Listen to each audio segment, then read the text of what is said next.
Good morning sir. Good morning. Sudhanshu? Kalpana तुम? मैं यही काम करती हूँ। मुझे समझ में नहीं आ रहा कि मैं कैसे रिएक्ट करूं।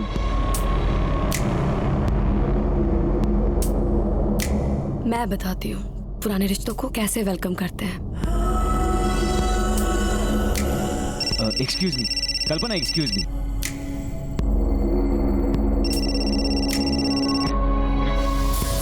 अवॉइड करने की आदत डाल लो। अब तुम दोनों एक ही ऑफिस में हैं। पता नहीं पुराना रिश्ता कब नया बन जाए।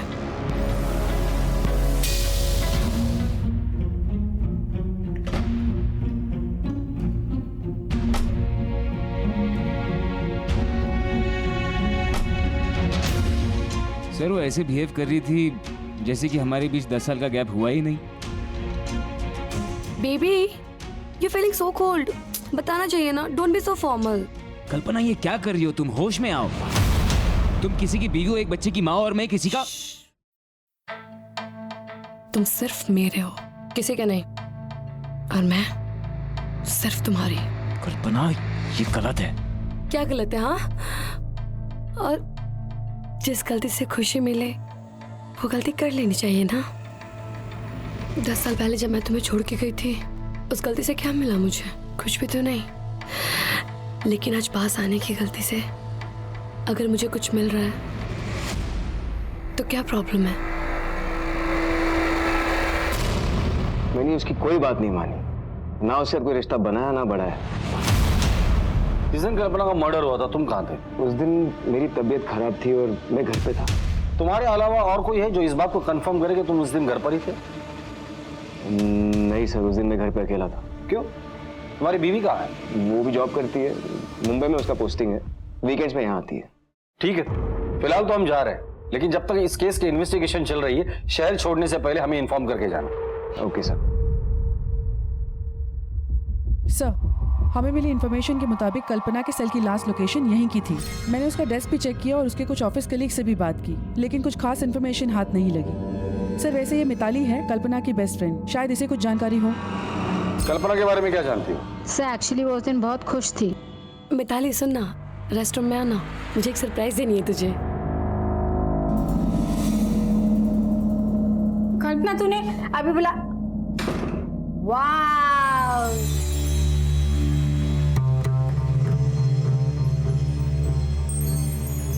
Somebody is looking sexy। किधर जा रही है इतना हॉट बन के? डेट पे। डेट पे जा रही है, पर किसके साथ? क्या सीक्रेट है, मैं बाद में बताती हूँ सब चीज तुझे। वाह मेरा सही है, एंजॉय करो। ये अपने पास रख, मैं कल आके ले लूंगी, ठीक है? वो तो ठीक है, कल्पना बात तो सुन। ठीक है, अगर जरूरत पड़ेगी तो दोबारा कांटेक्ट करेंगे। Okay sir. Kalpana western dress पहनकर किसी से मिलने गई थी और उसकी डेड बॉडी हमें उसी ड्रेस में मिली थी। सर यहाँ हमारे लिए दो बातें जाननी बहुत ज़रूरी है। पहली बात, अगर कल्पना साड़ी पहन के ऑफिस आई थी तो वेस्टर्न ड्रेस पहन के किससे मिलने गई?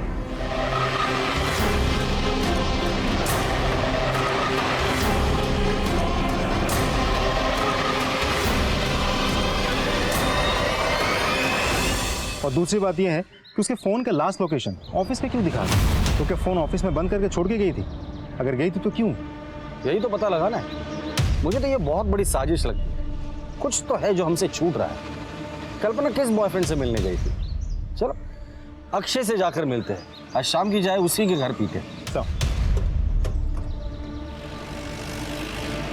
अक्षय मेरी बात तो सुन। मम्मी मुझे जाना है। अक्षय कैसी बात कर रहा है? लेकिन बता तो सही, कहाँ जा रहा है तू? मम्मी मुझसे यहाँ पर पढ़ाई नहीं हो रही है, मम्मी गाँव वाला चालू है। गाँव पे जाएगा? पागल हो गया है क्या?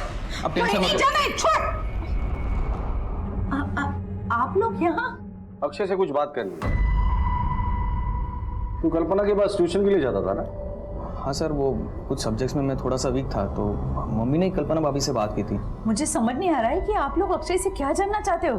लेकिन अक्षय समझ गया कि हम यहाँ क्यों आए और किस लिए आए हैं। कल्पना का मर्डर हो गया है और हमें पता चला कि अक्षय उसे गंदी नजर से देखता था।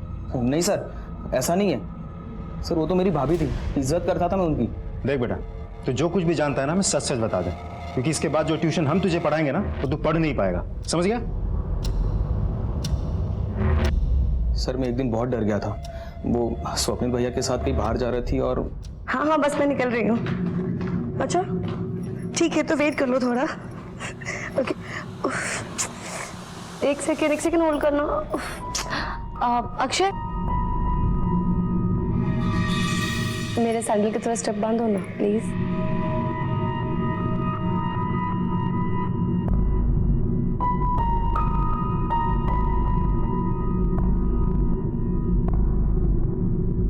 Just hold second. अच्छे स्टूडेंट हो, जल्दी सीख रहे हो। सर कल्पना भाभी मुझसे सर कुछ अलग ही बिहेव करती थी मेरे साथ। कल्पना, मी कीर्तनाला जाते का काळजी घे घराची।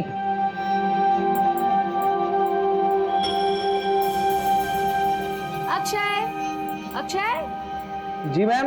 1 मिनट अंदर आना। हाँ आया।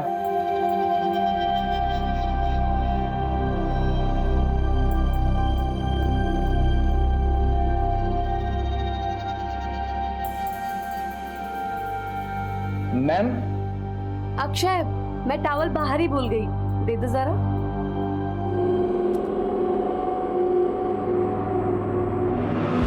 मैम ये टॉवल लीजिए। तुम्हें नहीं नहाना है क्या? चलो। मधुकर, गाड़ी में बिठाओ इसे। चलो। अरे आप ऐसे कैसे ले जा सकते अक्षय को? वो अभी माइनर है, मुझे अपने लॉयर से बात करनी होगी। मैडम, भगवान से दुआ कीजिए कि आपके इस माइनर बेटे ने कोई मेजर कांड न किया हो, वरना एक नहीं 10 बार इसे लेकर जाएंगे। सर अगर अक्षय सच बोल रहा है तो कल्पना का कैरेक्टर वाकई सही नहीं था, और हो सकता है इसी वजह से उसका खून हुआ हो। इसका उल्टा भी तो हो सकता है। एक काम करो, कल्पना का सोशल मीडिया अकाउंट और कॉल रिकॉर्ड चेक करो। अगर ये अक्षय सच बोल रहा है और कल्पना के वाकई में कहीं आशिक है तो हमें वो वहां मिलेंगे। सब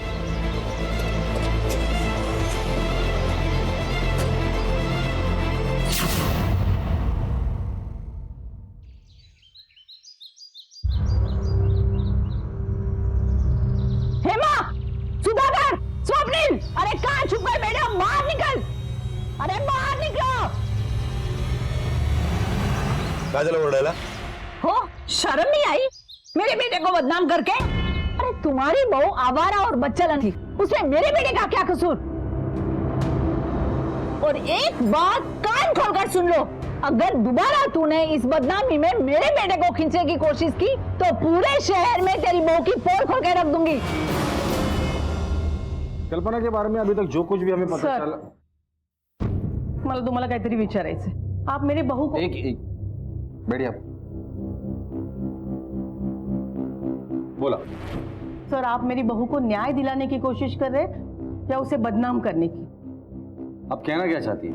सर, अक्षय और कल्पना के बॉस ने आपसे जो कुछ भी कहा उसकी सच्चाई जानने की आपने कोशिश ही नहीं की।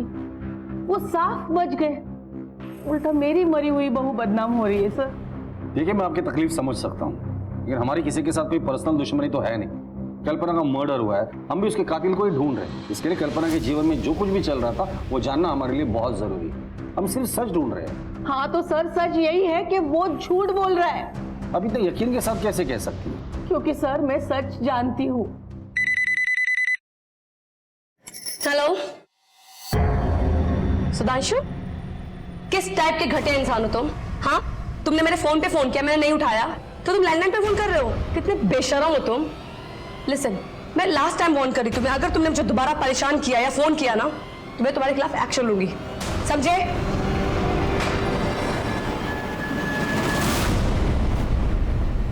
अक्षय के बारे में आपका क्या कहना है? वो भी झूठ बोल रहा है? हाँ, वो झूठ बोल रहा है। उसकी असलियत मैंने अपने आंखों से देखी है। कल्पना, मी कीर्तनाला जाऊन येते ग, घर का ख्याल रखना।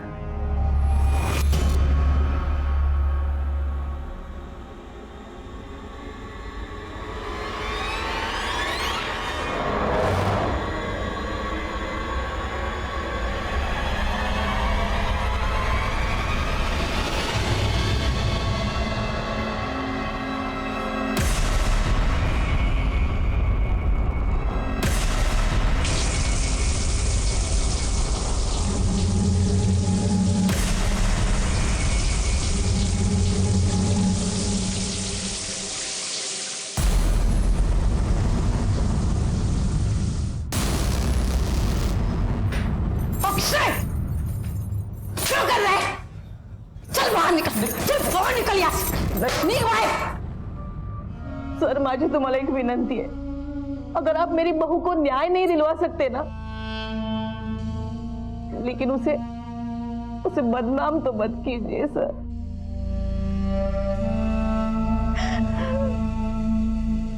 सीमा, अजीब असमंजस की स्थिति पैदा हो गई थी. कल्पना की सास हेमा बहू के चरित्र पर रत्ती भर भी शक नहीं कर रही थी. आखिर कल्पना के साथ हुआ क्या था? वो किससे मिलने गई थी जब उसका कत्ल हुआ? इन सारे सवालों के जवाब तलब करने थे. पुलिस के लिए एक बार फिर से शुरुआत करने की स्थिति पैदा हो गई थी. ये सुधांशु और अक्षय, इनसे दोबारा पूछताछ करनी होगी हमारी तरीके से. उठाकर लेकर आओ इन दोनों को. सर इतने साल बाद वो मेरे सामने आई तो मैं अपने आप को रोक नहीं पाया. कल्पना, आओ चलो तुम्हें घर छोड़ दूं. नहीं, मैं चल. अरे चलो ना. मैंने कहा ना सुधांशु, मैं चली जाऊंगी.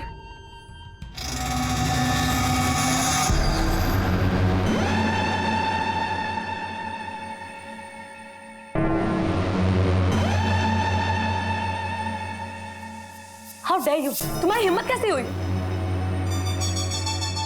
मैं चाहता था कि वो वापस मेरे पास आ जाए. सच कह रहा हूँ सर, मेरा उसके खून से कोई लेना देना नहीं है. घबराओ नहीं अक्षय, जो भी जानते हो सच सच बता दो सर को. सर, मुझे कल्पना भाभी बहुत अच्छी लगती थी.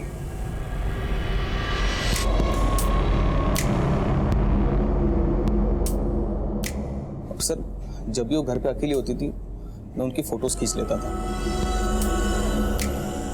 और जब मुझे पता चला कि वो मर गई सर, उस दिन मैं बहुत रोया था सर. और ये शहर में मेरा मन भी नहीं लग रहा था सर. जाना चाहता था मैं कहीं और, लेकिन सर तब तक आप मेरे घर पे आ गए थे सर. एक बात साफ है कि कल्पना का किसी के साथ कोई अफेयर नहीं था. कल्पना एक परफेक्ट औरत थी. अब सवाल ये है कि ऐसी परफेक्ट औरत को किसने मारा और क्यों मारा. एक काम करो, कल्पना के बारे में और इंफॉर्मेशन निकालो, पता करो उसका किसी के साथ कोई झगड़ा वगड़ा था या नहीं. सर,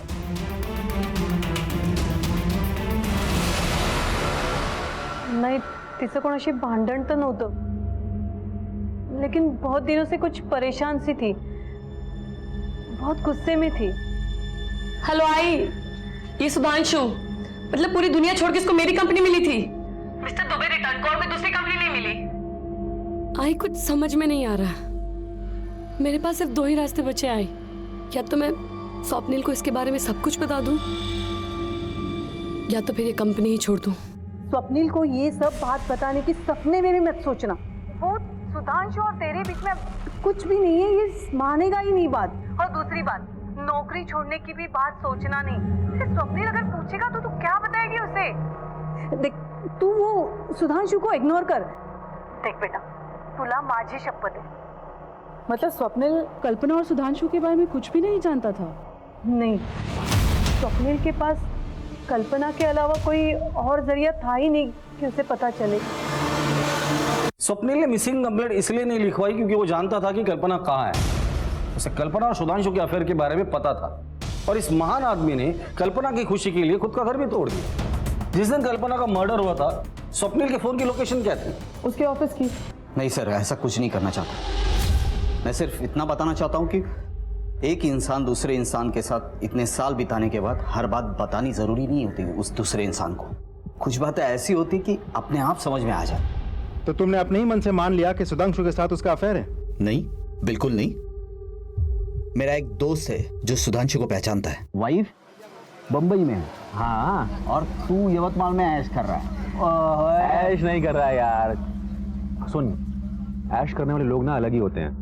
वो नसीब ऊपर से लिखवा के आते हैं. किसकी बात कर रहा है? अरे कोई नहीं, अपना वो एक कॉलेज का मेरा एक दोस्त सुधांशु कॉलेज में था. कॉलेज में सबसे हॉट लड़की से प्यार हुआ, इश्कबाजी, किससे बड़े फेमस हुए इन लोगों के भाई. उसके बाद लड़की ने शादी से मना कर दिया. उसके बाद ये गया दुबई. 10 साल पैसे वैसे कमाया, दिनार में छापा, वापस आया इंडिया और यहाँ पे कॉलेज से भी हॉट लड़की से शादी कर ली. अच्छा. हाँ, नसीब इसे बोलते हैं. वापस आता है इंडिया, यवतमाल में इस कंपनी में नौकरी करता है ना. कॉलेज की वो हॉट लड़की भी वहीं काम करती है. क्या नाम क्या बताया बंदे का? अरे सुधांशु जोशी. लड़की का नाम क्या? लड़की कल्पना. दोनों के किस्से फेमस थे पूरे कॉलेज में. तो ये सारी कहानी सुनने के बाद तुम्हें गुस्सा आ गया और गुस्से में आकर तुमने कल्पना को मार दिया? नहीं सर, बल्कि मैंने कल्पना को आजाद कर दिया सुधांशु के पास जाने के लिए। 10 साल बिताए मैंने और कल्पना ने, उसकी यादें ही मेरे लिए काफी है। सर, मैं अपनी बीवी को क्यों मारूंगा? हाय हाय, मैं पुलिस स्टेशन। हाँ ठीक है, मैं तो ये तो सर, काव्या आई बाबा को बहुत परेशान करेगी, क्या मैं जा सकता हूं?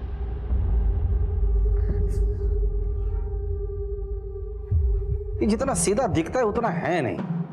अगर ये अपनी बीवी से इतना प्यार करता है तो किसी और के कहने पर उससे पूछे बगैर वो मान जाता है। कुछ तो है जो ये हमसे छिपा रहा है। 24 घंटे नजर रखना इस पर। सर, पुलिस के शक की सुई अब स्वप्निल देशमुख पर आकर अटक गई थी, पर मुश्किल ये थी कि उसके खिलाफ कोई सुराग नहीं था। जब कल्पना का खून हुआ तो मोबाइल लोकेशन के मुताबिक स्वप्निल ऑफिस में था और कल्पना कहां और क्यों गई थी इसका कोई खुलासा नहीं हुआ था, क्योंकि उसका फोन ऑफिस में स्विच ऑफ हुआ था और उसके बाद से फोन गायब था। पुलिस ने कल्पना का फोन तब से ही सर्विलेंस पर डाला हुआ था, पर कोई सफलता हाथ नहीं लगी थी। पर आखिरकार पुलिस की सूझबूझ काम आई और अब शायद इस केस को दिशा ही नहीं बल्कि मंजिल भी मिलने वाली थी।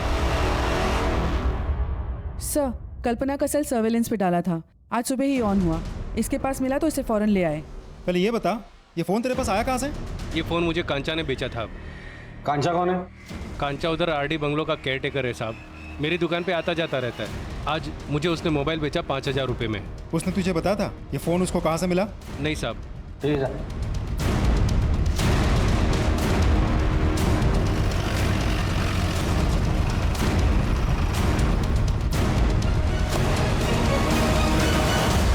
सुनो। जी साहब जी, क्या हुआ? ये मोबाइल तुमने बेचा था गिरीश को? जी साहब जी, मैंने बेचा था। कहाँ मिला था तुम्हें ये?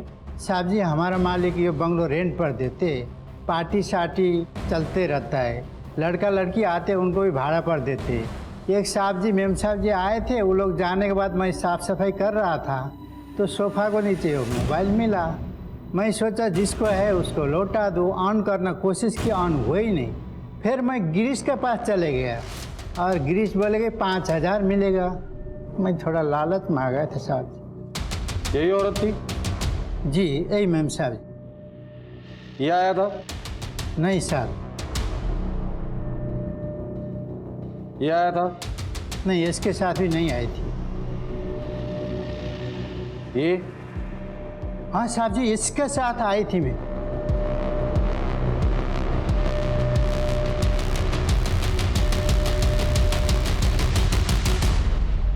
सर मारो मत सर, मारो मत, बताता हूँ, सब कुछ बताता हूँ। अभी तक बहुत कहानियां सुनाई तूने, लेकिन अब कोई भी कहानी नहीं सुनूंगा। अब सिर्फ सच सुनना है मुझे। चल शुरू हो जा। बताता हूँ, सब कुछ बताता हूँ। उमेश मेरा पुराना दोस्त, उस दिन हम मिले, पी रहे थे, तब बातों ही बातों में पता चला कि कल्पना का कॉलेज के टाइम से अफेयर था। ये बात मेरे मन में घर कर गई। जब मैंने पता लगाया तब तो मुझे पता चला काफी सालों से उनका अफेयर था। फिर वो चला गया और कल्पना ने मुझसे शादी कर ली। वो फिर से उसके लाइफ में आया और कल्पना ने मुझे बताया तक नहीं, और मैं उस पर नजर रखने लगा। मेरा शक और गहरा होता गया जब मुझे कल्पना ने बताया। तुम्हें एक खुशखबरी देनी है। खुशखबरी? क्या? तुम फिर से पापा बनने वाले हो। I am so happy. तुम माँ बनने वाली हो? हाँ। कल्पना, ये कैसे हो सकता है? हम प्रोटेक्शन यूज करते हैं, तुम्हें मालूम है ना? हो जाता है ना कभी कभी। तुम इतना क्यों रिएक्ट कर रहे हो? मैं रिएक्ट कर रहा हूं? देखो मेरी बात सुनो। ये हम दोनों का नहीं, ये तुम्हारा डिसीजन था कि तुम्हें एक ही बच्चा चाहिए। सो इस बच्चे को तुम अबॉर्ट कर दो। हमें नहीं चाहिए ये बच्चा। क्या अबॉर्ट? तुम पागल हो गए हो? मुझे ये बच्चा चाहिए और मैं अबॉर्ट नहीं कर रही हूँ। मुझे ये बच्चा नहीं चाहिए। तुम्हें हो क्या गया है? तुम क्यों पागल जैसी बात? I am very clear, I don't want this child. लेकिन मुझे ये बच्चा चाहिए। मुझे नहीं चाहिए। उस बच्चे को, नाजायज बच्चे को वो उल्टा मेरा नाम देना चाहती थी। तभी मैंने डिसीजन लिया और बर्दाश्त नहीं करूंगा, सब खत्म कर दूंगा मैं।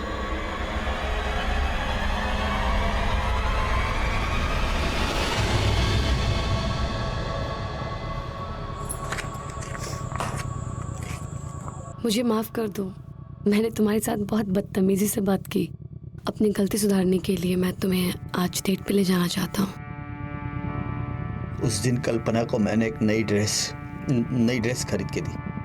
फिर मैंने उसे फोन किया और मेरे साथ डेट पर चलने के लिए मना लिया।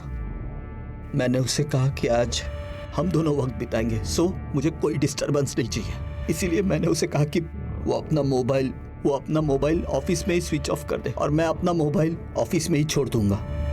वो निकली थी घर से साड़ी पहन के, पर उसने ऑफिस में मेरी गिफ्ट दी हुई वेस्टर्न ड्रेस पहन ली।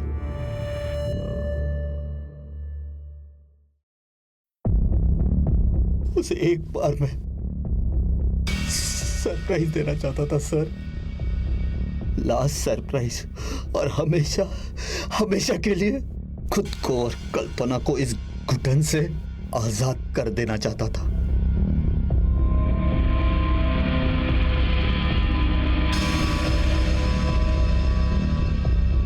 अरे क्या कर रहे हो?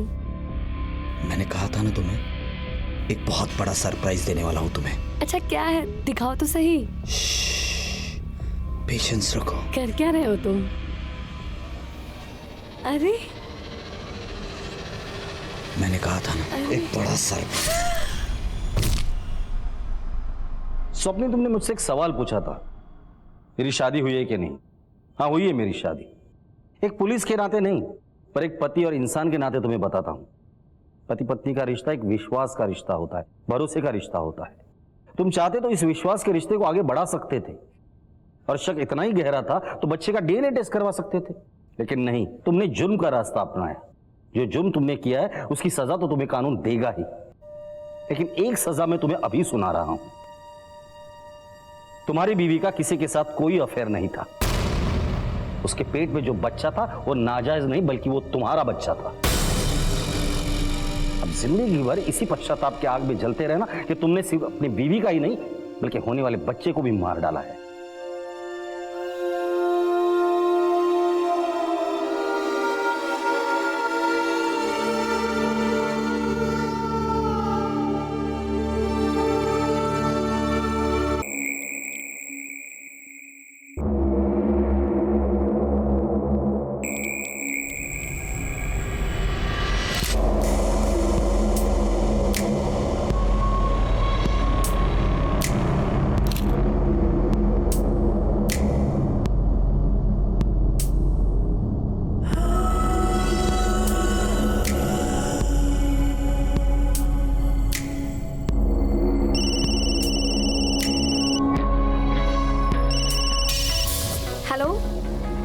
निकल रही हूँ, मैं टाइम से पहुंच जाऊंगी।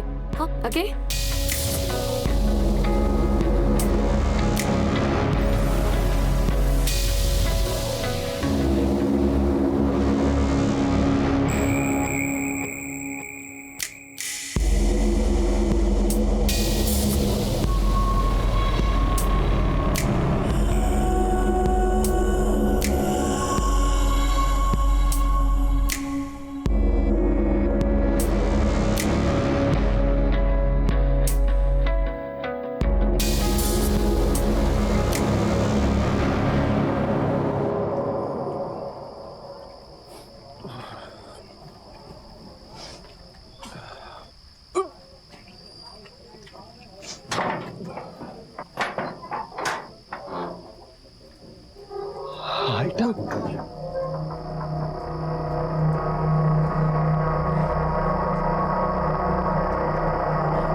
तू यहाँ क्या कर रहा था? साहब मैं नागपुर से यवतमाल माल की डिलीवरी के लिए आया था। सोचा रात बहुत हो गई है, थोड़ा खा पी के आराम करता हूँ। जब टेम्पो में सोने के लिए आया साहब तो उधर लाश मिला मेरे को, तो मैंने आपको फ़ोन किया। कब की बात है ये? तकरीबन 2 घंटे हुआ होगा। 2 घंटे पहले मैंने पूरा टेम्पो का माल उठवाया। तब टेम्पो में लाश नहीं थी? नहीं साहब। क्या ऐसा तो नहीं कि तूने ही मार के डाला है उसे अंदर? साहब अगर मैं मारता तो आपको फ़ोन क्यों करता? सर ये सही कह रहा है, अंदर एक औरत की लाश है, लेकिन सिर्फ धड़ है, सर नहीं है। धड़ आया तो सिर भी यहीं आसपास होगा। सीमा, आसपास का एरिया चेक करो। सर मुझे लगता है किसी चोट खाया आशिक के रिवेंज का मामला है। दोनों में किसी बात को लेकर झगड़ा हुआ होगा, लड़की को मार के फेंक के चला गया होगा। मधुकर इतने जल्दी नतीजे पर नहीं आते, देखते हैं।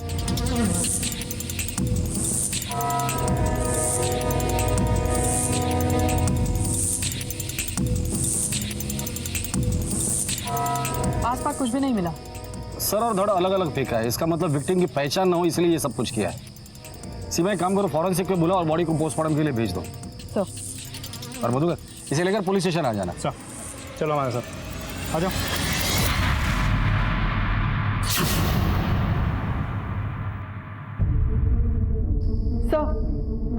सर मैंने चेक किया, पिछले 15 दिनों में भी इस उम्र की औरत की कहीं कोई मिसिंग कंप्लेंट दर्ज नहीं हुई है। सर बहुत तोड़ा उस आदमी को, कुछ नहीं बोल रहा। मुझे तो लगता है वो सच बता रहा है। आखिर ये औरत है कौन? एक काम करो, फॉरेंसिक टीम को बोल देना अगर उस बॉडी पर कोई भी बर्थ मार्क मिलता है या कोई ऐसी निशान मिल सकते हैं जिससे हम उसे आइडेंटिफाई कर सकते हैं तो फौरन हमें इन्फॉर्म करें। सर मेघदूतवाड़ी पुलिस को टेम्पो में सर कटी एक लाश मिली। पहला शक पुलिस ने टेम्पो ड्राइवर पर जताया, पर कोई नतीजा नहीं निकला। सबसे बड़ी मुश्किल थी औरत की पहचान होना, जिसका पुलिस को कहीं कोई सुराग नहीं मिल रहा था।